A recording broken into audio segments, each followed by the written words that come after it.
This program is a dedicated utility program for the HC05 that reads and changes the contents of the HC05 device via USB serial communication on a PC. You can connect two HC05s at the same time and perform independent read and write operations simultaneously. Also, if you want to automatically connect two HC05s, you can do so very easily. Here's a simple hardware example for using this program. Simply plug a commercially available USB to TTL module into a USB port and connect it to the HC05 using a female-to-female jumper cable. You can also use two USB ports on your computer or an external USB multiport. As shown in the picture, a Y-shaped USB cable makes it easy to build inside a box. In order to read and write the contents of HC05 state must be AT mode.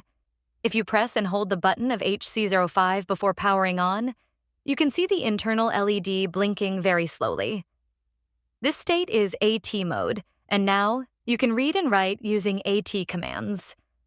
As shown in the picture, you can also work by pressing the switch with an alligator clip, etc. But be careful not to short-circuit the power.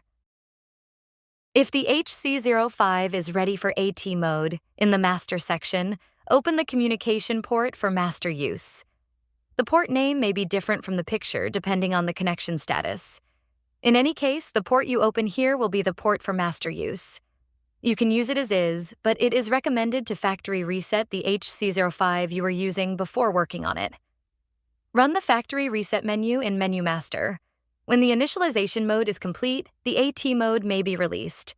At this time, you need to confirm and set it back to AT mode to continue working. The same thing can be done in the slave window. If it's the HC05 you are using, reset it to factory defaults. And if AT mode is disabled, set it back to AT mode.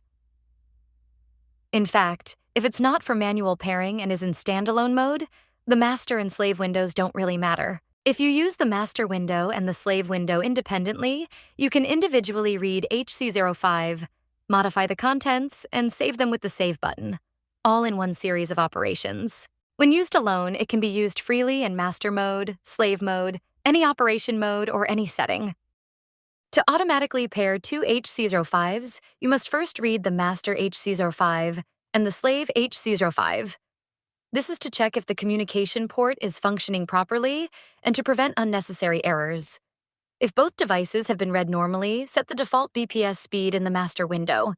You only need to worry about the BPS, and the program will automatically fill in the rest of the contents. In other words, if you specify only the BPS in the master window, all remaining items such as name, password, master-slave mode, device connection method, bind MAC address, etc., will be set automatically.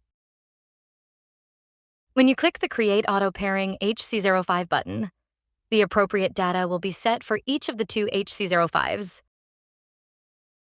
If you read the completed master HC05, you can see that the name is a combination of the letters master and the last four digits of its own MAC address. The password is a combination of the last four digits of the MAC addresses of the master and slave. It is set to master mode, and it is paired with a specific MAC address device, and the specific address is registered as the MAC address of the slave HC05. If you read the completed slave HC05, you can see that the name is a combination of the letters slave and the last four digits of its own MAC address. The password is a combination of the last four digits of the MAC addresses of the master and slave.